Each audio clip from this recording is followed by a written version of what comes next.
Is now starting. All attendees are in listen-only mode. Good afternoon. Thank you for taking a little bit of time out of your Monday to attend the webinar, talk a little bit about predictive intelligence and monitoring of internet and media communication. We're going to spend the next probably 35 minutes, I think, just kind of talking through some ideas for you to consider when it comes to protection of not only people, but also reputation, brand assets, things like that. One of the things that we are finding fairly consistent is that, and this is like probably the most obvious statement ever made, but people communicate online nowadays. So one of the things in terms of prevention of violence and prevention of incidents, we're finding significant evidence that effective and consistent monitoring of social media and internet communications and digital communications can have a strong presence in the prevention of incidents, and that's really what this is all about.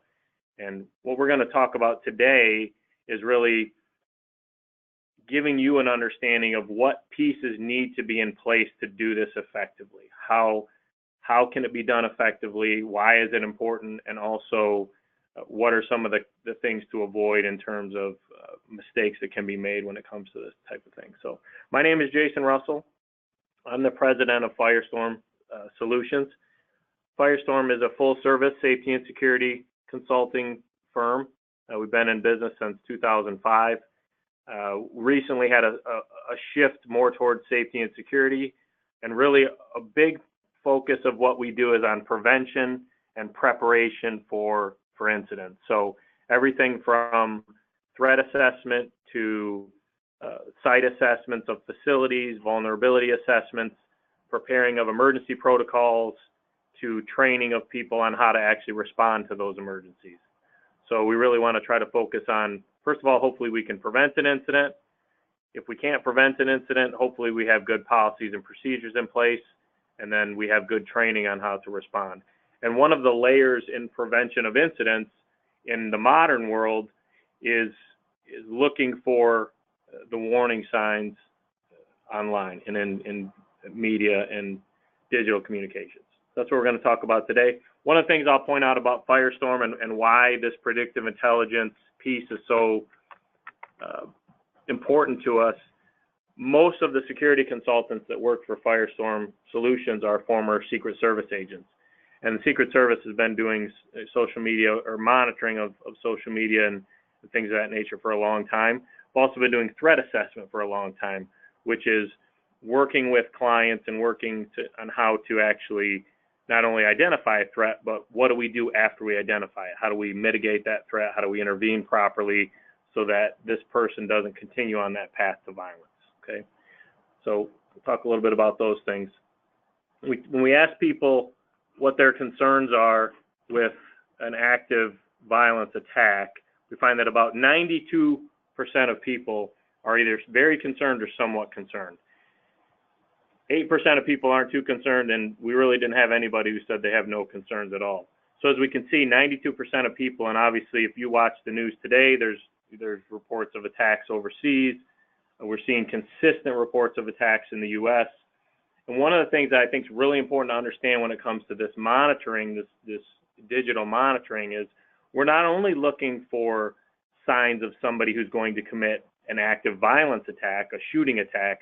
We're also looking for other things like reputation issues. We're looking for self-harm issues. We're looking for, a variety of different things that can pop up in people's online communications.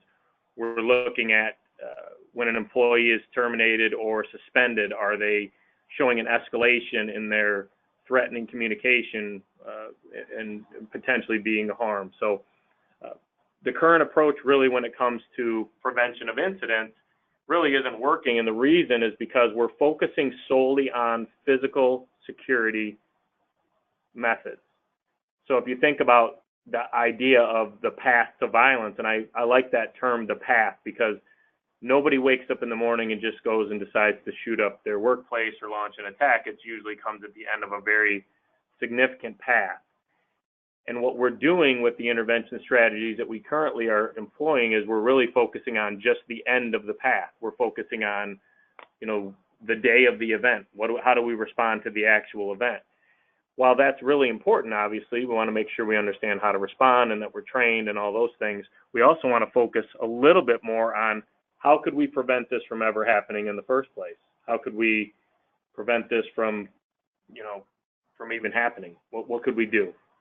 So that requires a layered approach, and this monitoring that we're going to talk about is just a layer in that approach. It's another layer, just like your access control or your cameras, but it's a layer that's becoming more and more necessary. It's not a luxury anymore. It's often a necessity. If we're going to look for something, if we're going to look for threatening communications, shouldn't we look where people communicate?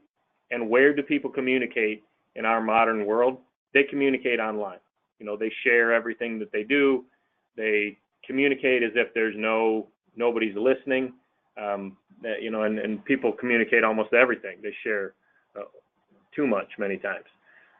So that sole focus on physical security is really hampering real prevention strategies, because when we have an event and then we go back to what can we do to prevent the next attack, everything goes towards physical security. All the resources always go back to physical security.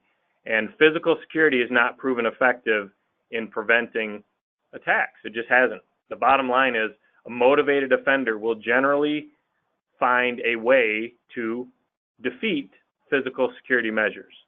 So if we're trying to figure out how to prevent violence in the workplace, we really need to focus on looking at other prevention strategies, looking at behaviors of concern, and employing threat assessment. And the interesting thing about prevented attacks or prevented incidents is, because they never happen, and it's hard, you can't prove a negative, because the incident never happens, many times people attribute the fact that they have not had an incident not to the idea that they have good prevention in place, but just to the idea that it never would have happened in the first place. So many times prevention actually breeds complacency, because the longer you don't have an incident, the more you feel like you're not going to have an incident. So when security is done properly, when prevention is done properly, many times it's neglected and it's not given its proper credit. And that's really unfortunate, because what happens is then we oftentimes do less prevention because we're not as concerned, because nothing's happened, and then we have an incident.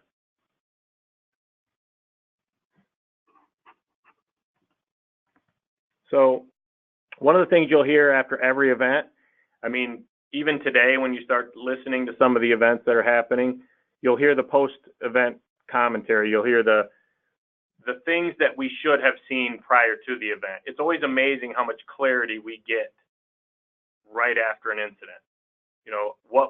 It's amazing that the behaviors that we saw prior to the incident are so obvious to us once we have an incident. It's amazing that the statements that somebody made after an incident become so obvious after the incident that we tend to disregard them at the time, but we get amazing clarity on those things once there's an incident. And obviously one of those areas is online communications.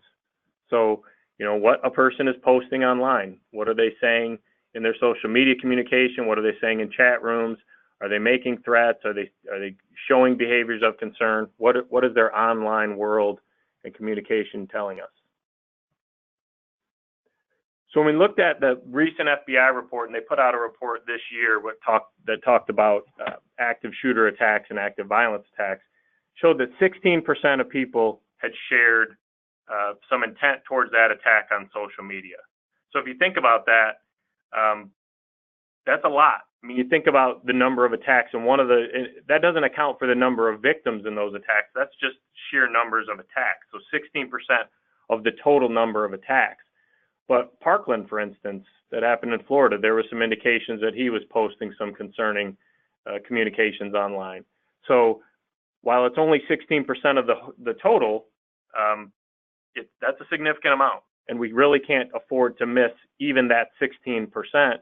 And we need to figure out ways to do something about this to hopefully get a better clarity on what somebody's intent is. Many times we're seeing actual direct threats online. We're not seeing something that's confusing. We're actually seeing that they're making direct, obvious threats towards their target, and we're still ignoring those, or we're still missing them. So that's, to me, the direct threats. That's pretty unconscionable that we can't pick up on the direct statements that people make. We often see veiled threats. So it's not a direct threat. I don't say exactly what I'm going to do, but I make some indications that lead you to believe that I might be planning something that could potentially cause people harm, or I might be planning to do something dangerous. We also see shared threats, which is maybe the person who's planning the attack or planning the incident doesn't say anything, but maybe somebody who knows them or somebody who reads some of their social media traffic then shares that information on their social media.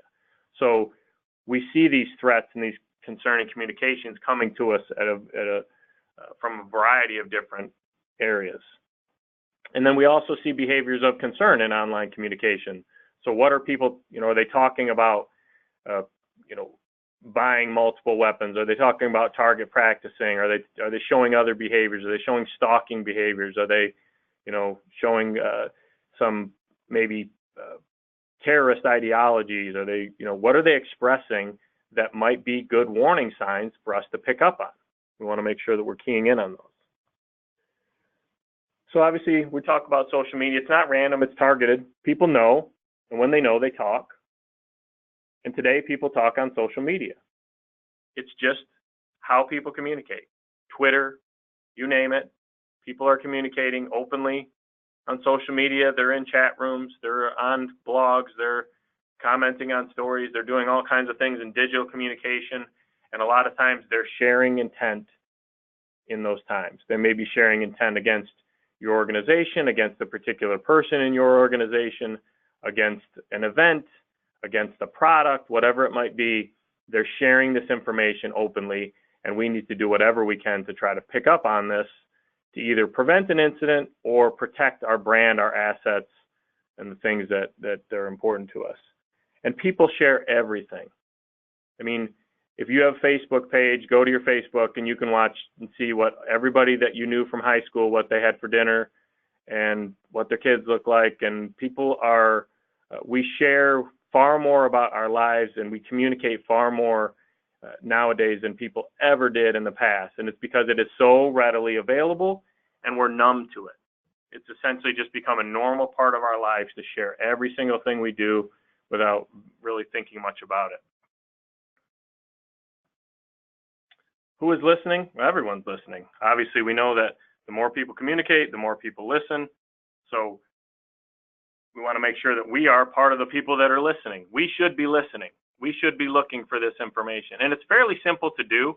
The problem with social media and digital monitoring is that the amount of noise, the amount of bad information we get is so much that oftentimes we give up, or we, it's like digging through a mountain of dirt to try to find gold.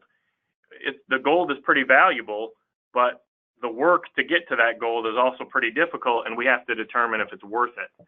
And a lot of times organizations decide that it's simply not worth it because it takes too many resources, it takes up too much time, and they make the calculation that the information they would get may not be that valuable. So how does it work? So basically what social media, there's dozens and dozens, if not hundreds of different platforms out there that were built by really smart tech people to monitor digital communication, social media. And essentially what they do is they're indexing and they're constantly scrubbing, indexing sites in real time and looking for particular pieces of information, and they're searching for what we ask them to search for. And then they're bringing that information back to us, oftentimes with very little context, and that really becomes the issue. So we'll talk about that in a minute. So they're looking for keywords or phrases. So, depending on what we're trying to look for, whether it's we want our brand, our name of our organization, maybe the name of our CEO, the name of our product, the business name, the address, whatever it might be. We also want phrases that relate to potential danger. So In the monitoring service that we do, we have 300 built-in threat phrases. And we also have exceptions to those, because one of the things you'll find when you start monitoring social media is you get a lot of false positives. You get a lot of talk about, lethal shooters, and they're referring to a basketball game, or, there's so many different kind of false positives you can get that you want to try to not only have the threat words, but you also want exceptions to make sure that you're getting the most useful information possible. So you're looking at keywords or phrases, names, whatever it is that you want to search for.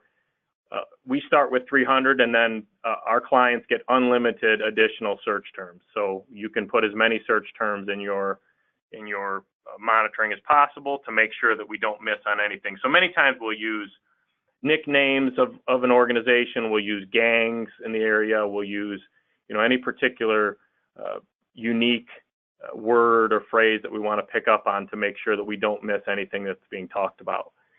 We use geofencing. So geofencing is basically, if you think about fencing, it's essentially putting a barrier around a particular area and then guiding the platform to search for information within that area. So whether it's around your building, around your complex, whatever that might be, and we're able to gather the information that is being submitted from inside that area. So we can make these geofences pretty big, we can make them pretty small, and obviously the larger you make it, the more information you're going to get. And we'll talk a little bit about this funnel concept that I'm going to try to get you to understand here, which is the more information we gather, the more false or useless noise, I'll call it, we're going to get.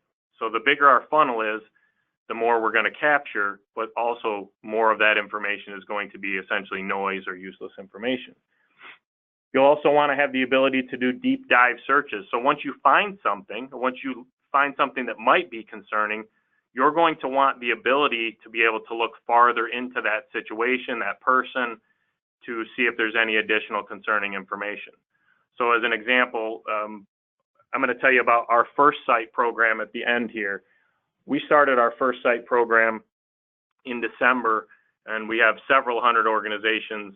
December of 2018, we started it. We already have several hundred organizations on the program. And when we have a client, when we find something for a client, oftentimes we'll do a deep dive search to find if there's any more information, what else can we find about this situation, this person, this screen name, to determine if there's any legitimate threat or any concerns that need to be addressed. You'll also want the ability to do dark and deep web searches. So the dark and the deep web are essentially kind of hidden areas of the internet that the ability to look into those, especially when it comes to organized attacks and to some of the more threatening communication, becomes extremely important. So the ability for somebody to access those within the platform that you are using is really important. And we find in our First Sight program that we are doing multiple deep dive searches and investigations a week with our clients. Either they bring us something that they're concerned with, or we bring them something. So this is the process that I kind of want to show you what has been done in the past and then how it should be done. So if you look at the right side of the screen there, it says most organizations try to do their own monitoring. Now what monitoring essentially is, it's just an algorithm. It's just pulling information, okay? But it's not really providing any context or any values on that information. It's essentially just gathering it for you, and then you get to determine what information is useful and what information isn't useful. And like I described, because there is so much information to be gathered and there is so little of that information that is actually likely to be useful, the amount of noise that somebody has to wade through, the amount of debris that they have to sift through to get to the good information becomes pretty overwhelming. And what we found is a lot of organizations, even that have monitoring, don't use it because they don't have the ability or the resources to devote time to it. They just don't have the people to monitor 24/7 and to do it in a way that's effective, because they're not trained to do it. It's a side job. It's, you know, something that just, they get alerts every once in a while, and unfortunately things get missed, and it's not an effective prevention strategy. What we created, and what we really encourage you, whether you work with us or somebody else, the process that should be used is the monitoring should be done by others. You shouldn't have to do your own monitoring. The only, if I told you 99% of what you're going to get is noise and 1% is extremely valuable, and the importance of that 1% is so important that you have to deal with the 99% of noise, then that's pretty overwhelming. But if I tell you that if monitoring is done properly, you will only be brought the 1% that you need to know, and that's what we do. So we actually have intelligence analysts that do the monitoring for our clients 24/7. So it's not that they're monitoring just during business hours.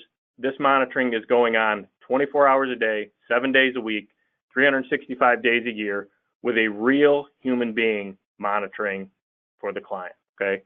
When the intelligence analyst finds the 1%, okay, when they wade through all the noise, and they're trained to do this, when they wade through all the bad information and get to the 1%, they then bring it to one of our security consultants, okay? So one of our former Secret Service agents with experience in dealing with threats.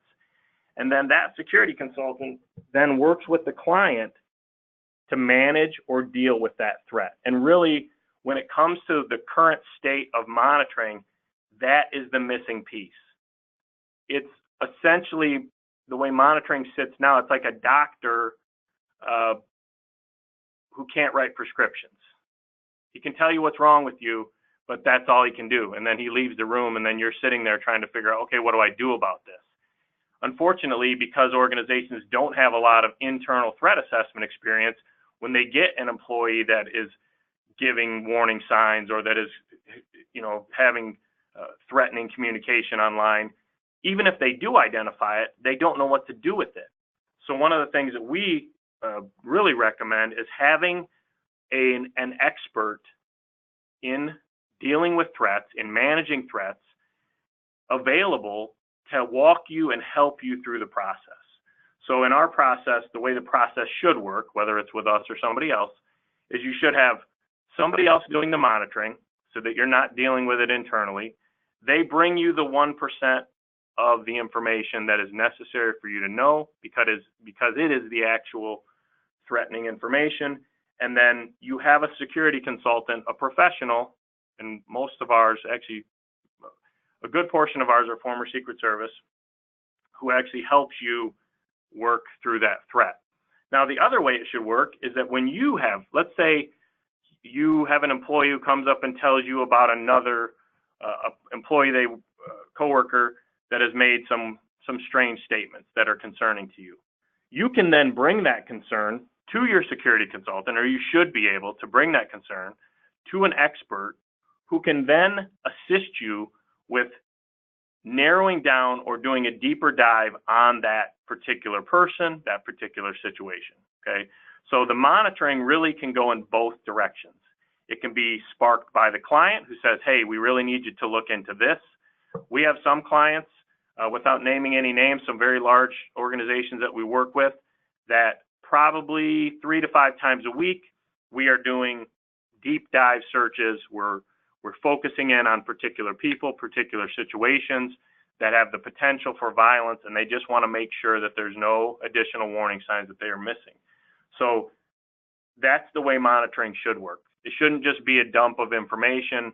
You know, I give you the gold mine, but I don't give you any equipment, and now you're out there digging with a hand shovel, trying to get to that piece of gold in the middle.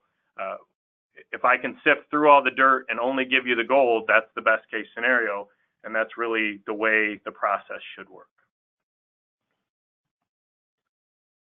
So you're going to, in monitoring, you're going to listen.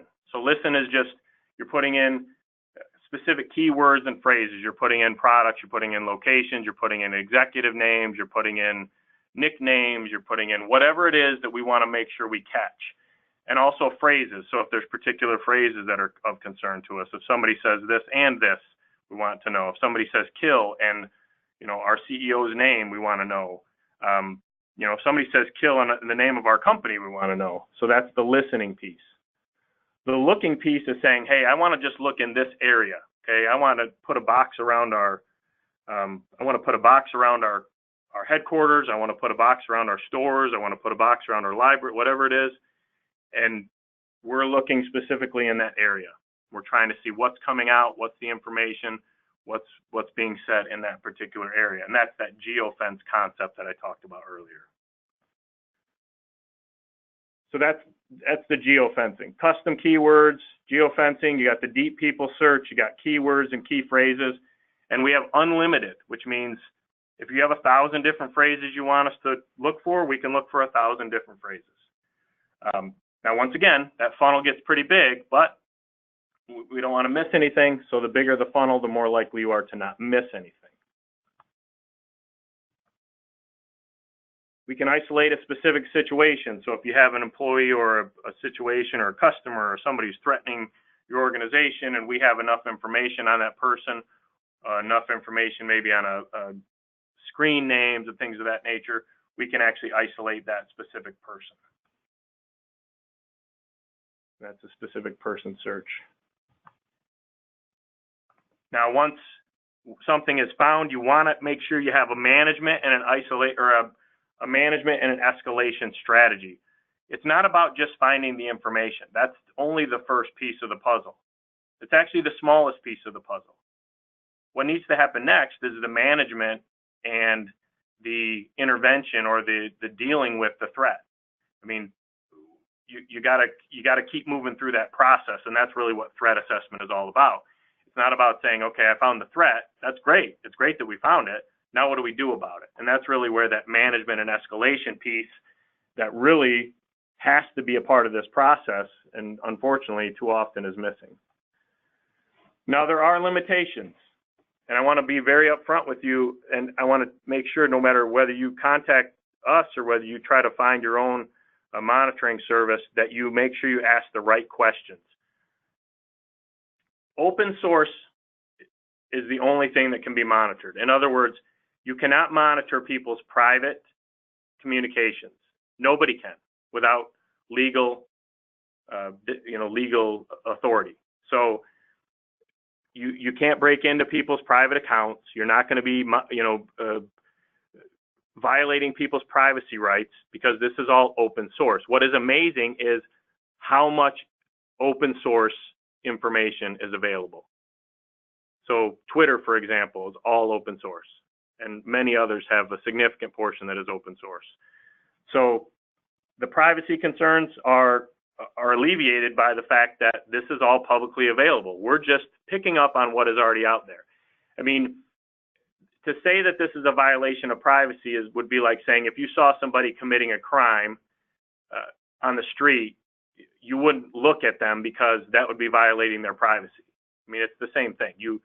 If this is readily available, we're really negligent to not look for it, quite frankly. Now, if you're geofencing somebody, so if we're using that location specific, let's say we've drawn a box around your headquarters and we're saying, okay, I want everything inside this box, these keywords, and then, whatever else. I want this type of information. In order for us to get that, the location services in the person's phone must be turned on. In other words, the only way that I can tell where your phone is if the location services are on. So if the location services are not on, the geofencing will not work. So that's just the reality. Anybody who tells you they can get into people's private Facebook accounts, they can get into private this or that, they're not being honest with you because it is not possible. There are a lot of limitations to what we can do with monitoring, but it's still very valuable. We talked about the fact that 99% is noise, okay, and it's not useful. But the 1% is too valuable to miss. So if you look at that funnel, I think that concept of a funnel is really important because if you think about the top of that funnel, if there was water falling on that screen, the wider we made the top of that funnel, the more of the water that it would gather, okay? when it comes to media monitoring and internet digital monitoring, we want the same thing. We want the widest funnel as possible at the top so that we don't miss anything. Now, what that creates, though, is more and more of the noise. So when an organization tries to do it themselves, many times the reason that they don't follow through or keep up with it is because the amount of noise is so extreme that they give up. They give up, or they can't effectively do it because they're sifting through so much information. So what they do is they make the funnel smaller. In other words, they take the chance of missing stuff. So they'll make the geofence smaller. They'll take some key phrases out. They won't put the correct exceptions in, which is really important. We do that for our clients. They don't have to worry about that. But they make that funnel smaller and smaller because they don't want to get as much noise. They want only the good information. Well, when you do that, you risk missing the other information. So, and that's part of the reason that having somebody else do your monitoring for you is so valuable, because you don't have to worry about the noise. Monitoring needs to be done 24/7, period. It is too dangerous to have monitoring only during business hours, or only during certain times, or only done by one person, and if they're on vacation or they're not happen to get their notifications. You can't come in Monday and check your dashboard and find out, oh, well, we had a bomb threat over the weekend, and now I didn't find out about it till Monday morning because we didn't check the dashboard, or we didn't get the alert. So we have endeavored, and we do 24/7 monitoring, like I said. And threat assessment, whatever you're going to do with the threat, needs to be in place. It's important to identify the threatening communication, but it's also important to understand what are we going to do once we identify it. Now, for a business, we've talked a lot about, obviously, the acts of violence, but the other things that really come into play in a business are brand and reputation. Okay, what are people saying about us? What are people saying about our organization? What are they saying about our brand? What are they saying about our products? What are they saying about what we do, who we are? To be able to either intervene properly, or even as a customer service tool. A lot of the large, companies do this. They're actively monitoring their name and their brands so that they can intervene when there's a potential damage to their brand. Now, some organizations just don't have the ability to devote a full-time person or an entire department to that, so they don't have the ability to do that. Well, we can do that for you. We can monitor, do some executive protection type monitoring, so we can look for particular executives' names if they're being mentioned in posts, so that we know if there's something being said that could be potentially dangerous. And we can do this for a few $1,000s a year. We're not talking tens of thousands of dollars. We're talking a few $1,000s a year per location. So it's not that expensive. But there are limitations, and I really think it's important if you consider moving forward with this, no matter where you do it or how you do it, please be fully aware of the limitations, because a lot of the people that do it, a lot of the software will lead you to believe that they're going to catch everything and they're going to find everything, and that's just not true. It's just not. There are tons of limitations to this process, and being very upfront and understanding that is extremely important. Doesn't mean that it's not worthwhile, but it does mean that you have to understand kind of what can and cannot be found.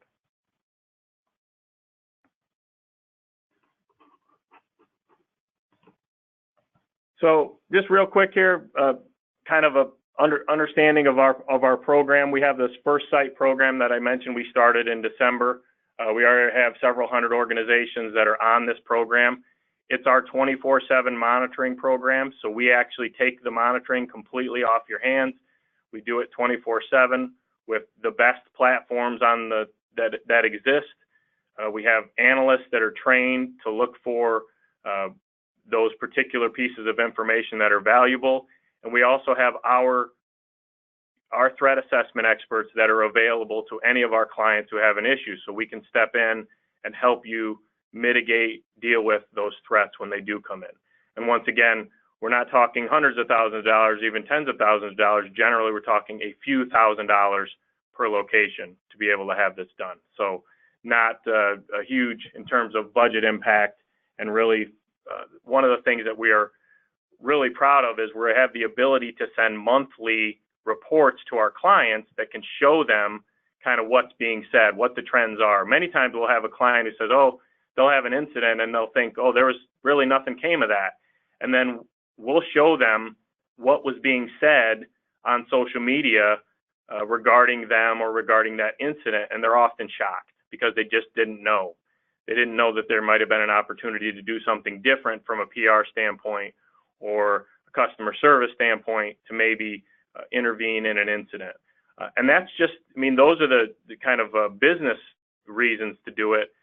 The safety reasons obviously outweigh those because we can no longer hope that, we catch this person when they come in the door. We have to do everything we can to try to prevent these incidents. So I would encourage you to hopefully take a look at our program, and we'd love to have a further conversation with you if it might be something of interest. I'm going to give you my email address.